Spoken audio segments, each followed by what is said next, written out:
Boa noite, veja no Brasil TV desta terça-feira, dia 4 de janeiro. Os testes positivos para Covid no Rio e no Distrito Federal disparam em menos de um mês. No Paraná, as unidades básicas de saúde de Curitiba passam a atender somente os casos de gripe e Covid. Mato Grosso do Sul e Paraíba decretam estado de emergência em mais de 100 cidades por causa da seca. E ainda o trabalho de monitoramento de terremotos no Nordeste. Petrolina, no sertão de Pernambuco, já tem um sismógrafo em funcionamento. Agora no Brasil TV.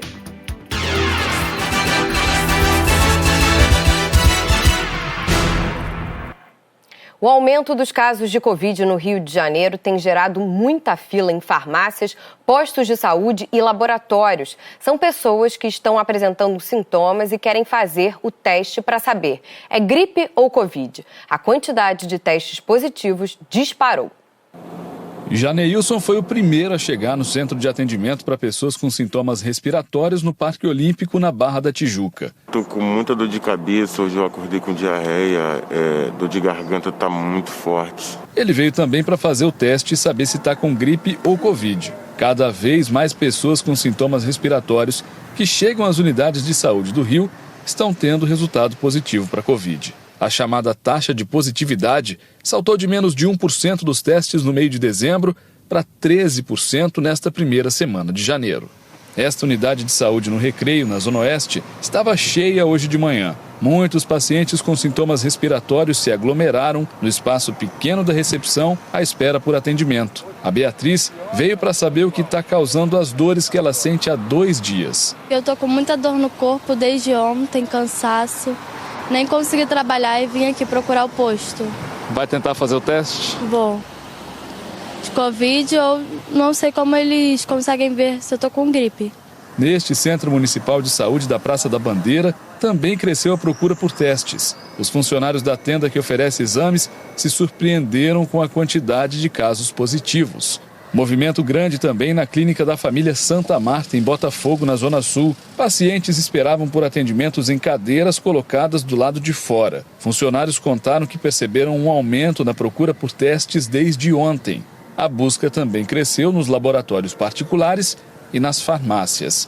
Ontem, o estado registrou 3.938 casos de Covid, o maior número desde setembro. A Secretaria de Saúde disse que o alto número se deve a dados represados. A média móvel é de 7 mortes por dia nos últimos 7 dias, redução de 18% em relação a 2 semanas, o que indica tendência de queda.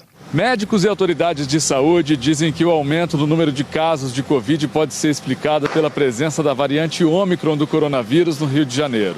A Secretaria Municipal de Saúde confirmou até agora que 2 pessoas testadas aqui foram infectadas por ela. Apesar do número pequeno de confirmações, já se considera a circulação comunitária da nova variante por aqui. A Secretaria Municipal de Saúde ainda espera o resultado da investigação de 180 casos suspeitos de Ômicron. A cidade também tem registrados pelo menos 2 casos de co-infecção, quando o paciente tem Covid e gripe ao mesmo tempo, e o resultado dos testes dá positivo para coronavírus e influenza. A co-infecção traz quadros leves na grande maior parte das vezes, porém tem potencial de causar doença grave, especialmente na população de maior risco, idosos, imunodeprimidos e pessoas com comorbidades. Estamos vindo de período de festas, e de encontros no Natal, no Ano Novo, e a minha recomendação é que as pessoas sigam mais rigorosamente nesse momento precaução, uso de máscara, as mesmas coisas que passamos o ano todo fazendo. É isso. E o Distrito Federal também está com a taxa de transmissão do vírus da Covid-19 em alta, o que acende o alerta nessa época de festas e viagens. Janeiro é mês de férias para muita gente. No domingo, o João, que mora em Ceilândia, voltou de São Paulo. Foi a primeira viagem de avião dele desde o início da pandemia. Como mora com a mãe, que tem 60 anos, ele quis fazer o teste para Covid assim que desembarcou em Brasília. O posto de testagem fica pertinho das esteiras para retirada da bagagem. Mas ele não conseguiu fazer o teste. Domingo, independente do voo, quem chegar não faz o teste porque não tem funcionários lá. O ponto de testagem no aeroporto começou a funcionar no dia 23 de dezembro. Na inauguração, o secretário de Saúde, Manuel Pafiadachi, disse que o objetivo era ampliar o acesso aos testes em função da nova variante Ômicron.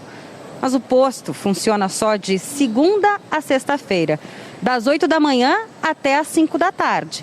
Fora desses dias e horários, quem desembarca aqui não tem como saber se está trazendo o vírus junto com a bagagem.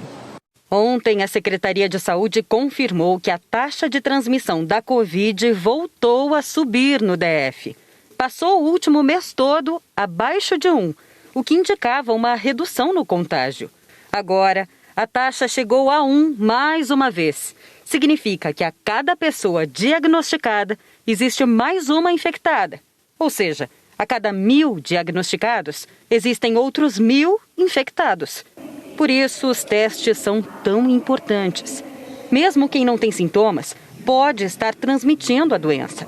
Se essas pessoas souberem que têm o vírus e ficarem isoladas, é mais fácil reduzir o contágio. A Secretaria de Saúde já confirmou que a nova variante está em circulação no DF.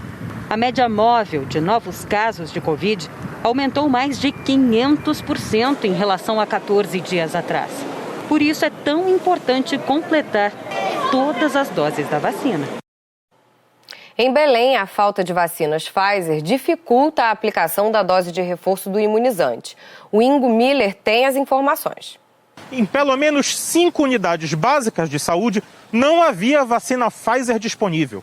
Embora houvessem vacinas de outras fabricantes, os profissionais de saúde recomendam que a aplicação da terceira dose seja com a vacina da Pfizer. Por isso, as pessoas presentes nesses locais que tentaram se vacinar e não conseguiram foram orientadas a procurar outros postos de vacinação que ainda estivessem abastecidos com este imunizante. De acordo com a prefeitura, alguns locais, como os postos montados em shopping centers, receberam um estoque maior e por isso puderam continuar fazendo a aplicação da terceira dose hoje. A partir de amanhã, a vacina da Pfizer já deve estar disponível em todos os locais de vacinação de Belém. Ingo Miller, para o Brasil TV. O governo de São Paulo decretou que todos os 570 mil servidores públicos da Ativa devem apresentar comprovante de vacinação completa contra a Covid-19 até o próximo domingo. O comprovante só deixará de ser exigido para o servidor que apresentar atestado médico com alguma contraindicação em relação à vacina. Na cidade de São Paulo, a vacinação contra a Covid é obrigatória para todos os servidores públicos municipais desde agosto do ano passado. No Paraná, aumentou a procura por atendimento de pessoas com sintomas respiratórios nas unidades de saúde de Curitiba. Por causa disso, a Prefeitura decidiu que 12 unidades de saúde vão atender exclusivamente casos de Covid e de gripe. O atendimento exclusivo começou hoje e vai até sexta-feira. De acordo com a Secretaria de Saúde de Curitiba, a procura de pessoas com sintomas como tosse, dor de garganta e febre aumentou 57% entre os dias 20 de dezembro e 2 de janeiro. São, em média, 4.200 pessoas por dia procurando atendimento na capital com sintomas respiratórios. Há uma semana, Curitiba tinha 11 casos confirmados de H3N2. Ontem, a Prefeitura divulgou que já são 60. E a média de novos casos de Covid-19 aumentou mais de 400% nas últimas 2 semanas. É um fenômeno que a gente já esperava. A gente teve o aumento de circulação das pessoas, a diminuição das medidas, uso de máscara e as medidas de precaução. A gente teve um aumento de casos de Covid e de influenza que está no nosso meio, H3N2. Segundo a Secretaria de Saúde do Paraná, são 262 casos de H3N2 no estado e já há transmissão comunitária. Maurício Freire, de Curitiba, para o Brasil TV. Em São Vicente, no litoral de São Paulo, também teve mudança no atendimento médico para dar conta do aumento na procura de pessoas com sintomas gripais. O centro de atendimento para gripe foi necessário pelo número crescente de pessoas com sintomas na cidade. Por isso, uma espécie de força-tarefa foi criada. Por dia, mais de 5.500 pessoas com sintomas gripais procuram atendimento médico aqui na Baixada Santista. Santos e São Vicente são as cidades que lideram essa lista. Só em São Vicente, cerca de 2.000 pessoas por dia procuram um atendimento nas 3 unidades de saúde aqui da cidade.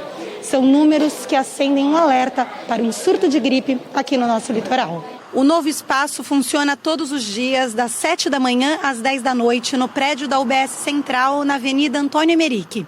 E o atendimento é para a população adulta. Se a síndrome gripal acontecer em crianças, elas devem procurar o Hospital Municipal da cidade, o antigo CREI, onde tem a pediatria. Em Aracaju, o número de pessoas com síndromes gripais também cresceu desde o Natal. Hoje, um hospital municipal instalou um container para ajudar no atendimento.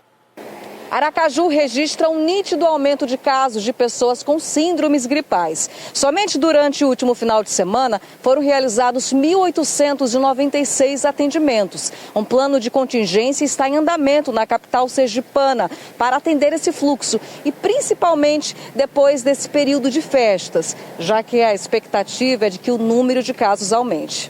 No hospital da Zona Sul da capital, Fernando Franco, as pessoas aguardavam do lado de fora. É que a unidade precisou interromper o atendimento para síndromes gripais desde a madrugada para a instalação de um container. A rua foi provisoriamente interditada e a unidade teve que se preparar. A orientação foi de que durante esse período os pacientes procurassem por outra unidade de saúde. Mas José estava sentindo muitas dores por causa da gripe e sem condições de ir até outro local para agilizar o atendimento. Eu vou aguardar, tenho que aguardar, porque se eu sair daqui para lá andando, eu acho que para mim seria pior, né?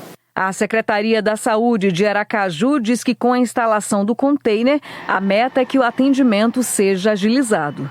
Com a instalação do container, nós vamos conseguir colocar 3 consultórios, né, ali no estacionamento, 2 salas de triagem, 2 salas de coleta. Dessa forma também a gente evita o cruzamento de pessoas com sintomas gripais com aquelas pessoas que foram ao hospital para fazer atendimentos clínicos, que não estão apresentando sintomas gripais. Há uma tendência de que o surto de influenza avance. Por isso, todos os cuidados sanitários devem continuar. Uma dificuldade a mais. Depois das enchentes, moradores do sul da Bahia convivem com a destruição e com doenças. Em Itabuna, o número de pessoas gripadas mais que dobrou esta semana.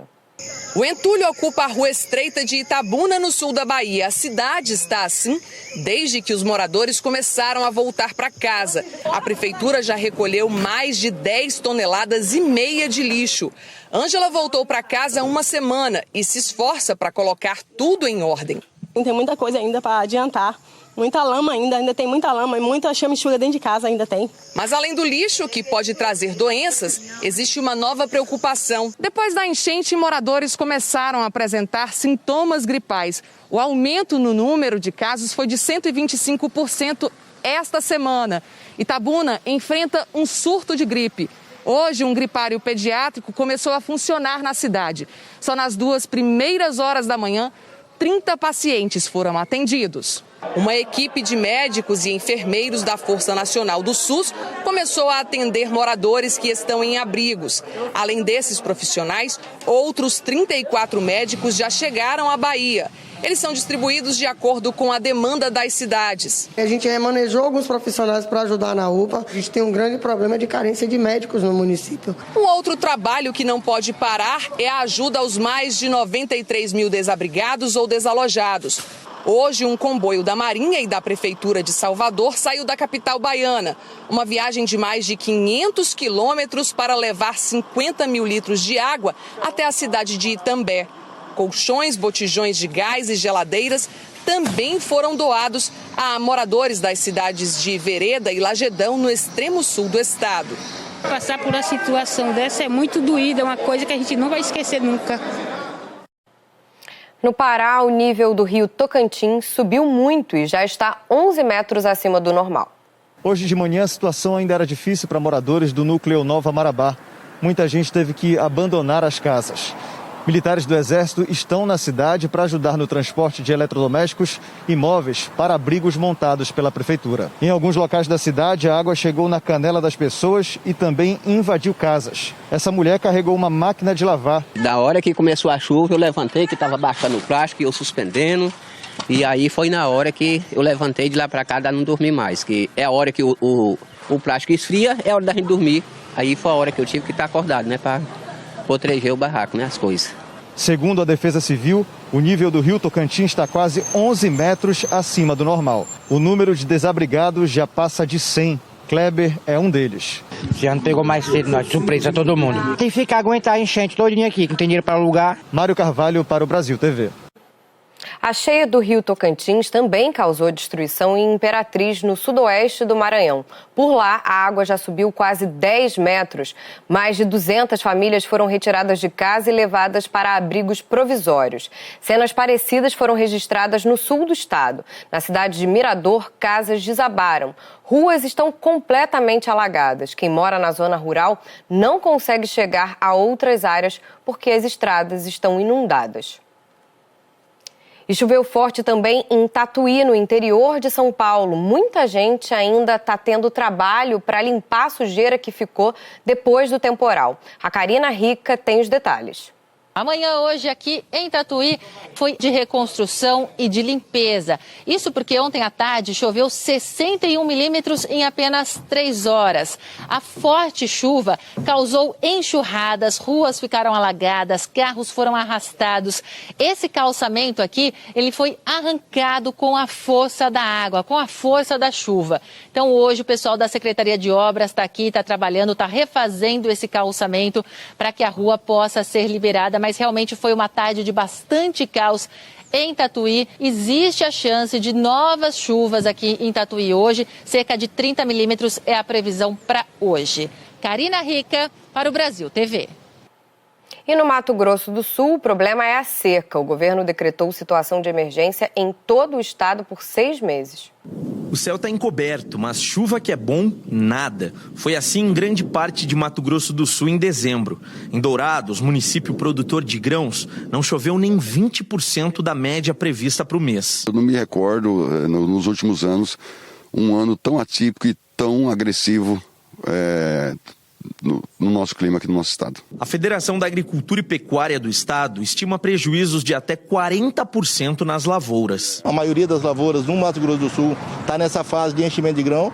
É uma fase preponderante para a cultura. Este está sendo o verão mais quente no estado dos últimos 21 anos, segundo a Embrapa, influência do fenômeno Laninha. E o cenário mais provável, ao que se parece pelas previsões, é que realmente isso deve continuar ainda no mês de janeiro e fevereiro. Por causa da estiagem prolongada, o governo de Mato Grosso do Sul publicou hoje um decreto de situação de emergência nos 79 municípios do estado. A medida vale por 180 dias e com isso os produtores, por exemplo, podem acionar o seguro agrícola e renegociar dívidas para ganhar um fôlego diante das perdas provocadas pela falta de chuva. O turismo também sente os efeitos da seca prolongada. Esta cachoeira, que fica numa propriedade turística do município de Bodoquena, nunca esteve tão seca. Esta imagem normalmente se via de maio até junho. Agora, era para o cenário ser outro. Na Paraíba, a estiagem já dura 9 meses. Falta água para beber, para limpeza e para alimentar os animais. Na casa de Dona Ana Maria, no município de Alagoa Nova, as vasilhas que servem para armazenar água estão vazias.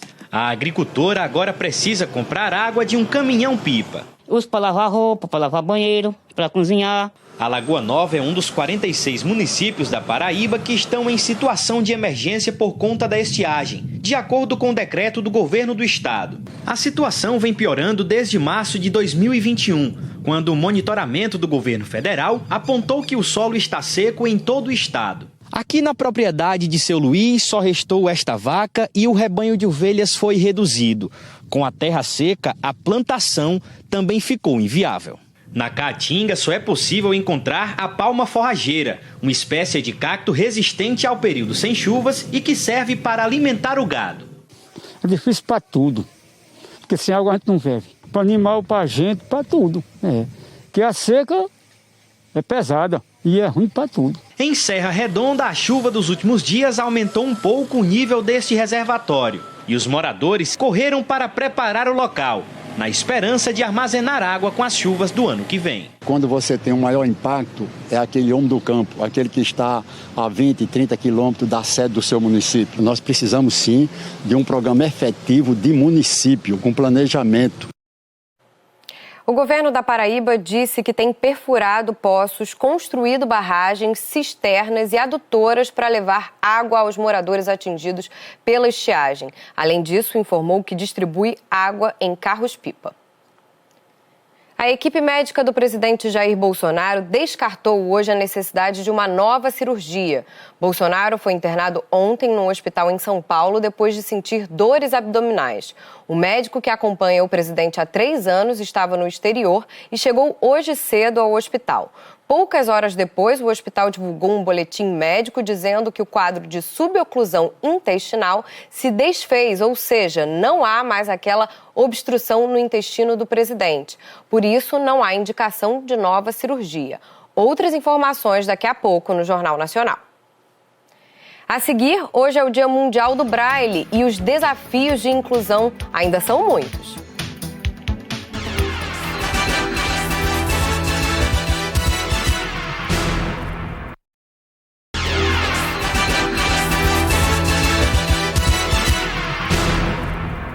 Brasil TV de volta e a gente te conta que hoje é o Dia Mundial do Braille. A data foi criada para alertar sobre a importância de garantir acessibilidade a cegos e deficientes visuais. E apesar das boas iniciativas de inclusão, os desafios ainda são muitos. A Daniele perdeu a visão aos 7 anos de idade por causa de um descolamento de retina. Na época, os médicos que a acompanhavam não conseguiram identificar o que estava provocando isso.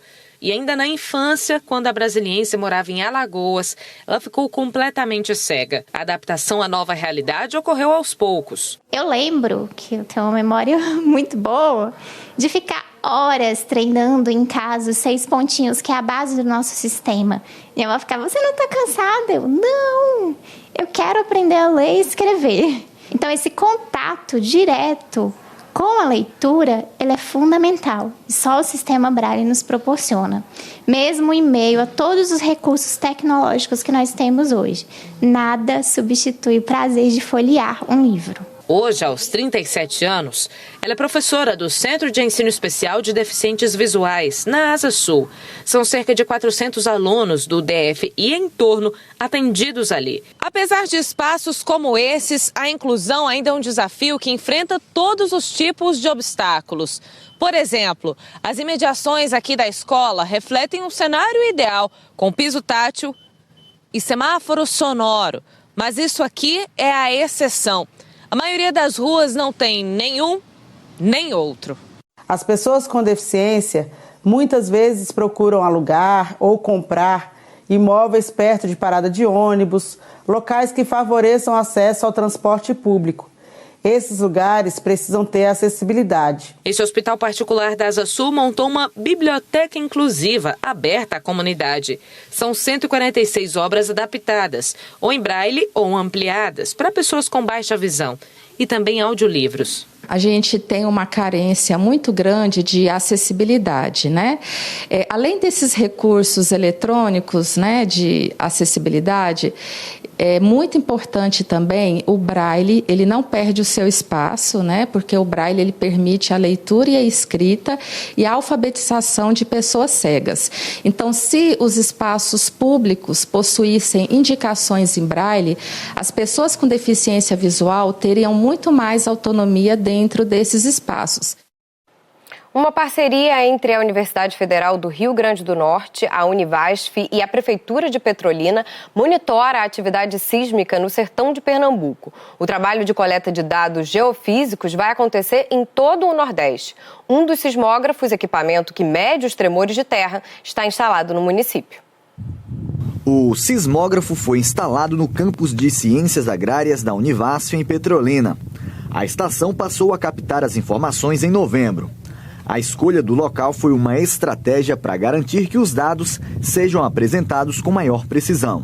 Para instalar um sismógrafo é necessário ter tanto a parte da segurança, acesso à internet e também a quantidade de trânsito no local seja um local tranquilo, que não tenha muito trânsito. Vai evitar que tenha algumas interferências externas, então qualquer tipo de tremor seja sentido. A instalação do sismógrafo tem o objetivo de monitorar a atividade sísmica e registrar tremores de terra com magnitudes acima de 5. A estação está integrada na rede sismográfica brasileira. E aqui em Petrolina, a Defesa Civil vai receber as informações coletadas pelo equipamento. Nós temos uma barragem, a barragem de Sobradinho, que é de grande porte. Então é interessante que a gente faça esse mapeamento de tremores de terras, que já houve aqui abaixo de 3. Não é nada preocupante. No entanto, a gente precisa fazer esse mapeamento e acompanhamento como forma de prevenção. Então a gente precisa entender como é esse processo de tremores de terras para que na hora, se ocorrer, por exemplo, uma escala acima de 5, que é aquela mais preocupante, a gente possa estar ciente do que deve ser feito em estratégias para prevenção. A Universidade Federal do Rio Grande do Norte está instalando sismógrafos em algumas cidades de Pernambuco.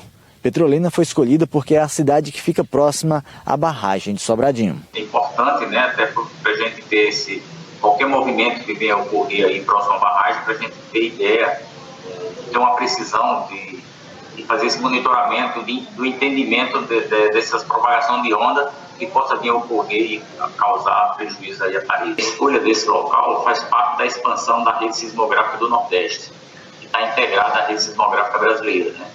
O geofísico reforça ainda que a região não tem registros de grandes tremores, mas que mesmo assim é importante fazer esse acompanhamento. Com essa estação em operação, a gente começa, de certa forma, a fazer um mapeamento com uma precisão muito maior, não só do estado de Pernambuco, mas como todo o Nordeste. O Brasil TV fica por aqui. Outras notícias logo mais no Jornal Nacional, às 8h30 da noite, hora de Brasília.